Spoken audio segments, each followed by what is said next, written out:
Mchekeshaji Said amechapisha kwenye ukurasa wake wa Instagram huku akiandika maneno haya: industry ya comedian ina wajinga kibao, afu wanahisi kuchekesha ni kujitoa akili.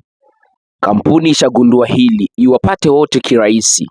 Ni kuandaa shindano kutengeneza content, afu mshindi analipwa. Usisahau kuwa usiposhinda ni umewatangaza bure. Alafu akaweka hashtag kwa chini, akili mto wangu. Na chini akamalizia kuandika hivi: eti jitu liko busy location linashindanishwa kushuti kichwa box. Kuna vitu tufanye kwa akili ya kawaida tu. Kama ushafanya shindano lolote la kampuni la kuandaa maudhui ili mshindi alipwe, basi of course mwenyewe anashindwa kuelewa kwamba mchekeshaji huyu Said amewaza kitu gani mpaka achapishe maneno kama haya.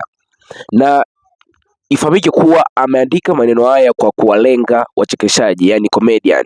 Basi nikukumbushe tu kusubscribe, like, comment na kushare ili wa kwanza kupata video zetu. Sisi ni BS Sauti, tunapatikana Instagram, Facebook, TikTok, X, YouTube. Andika BS Sauti utatupata. Asante kwa usikilivu mwema.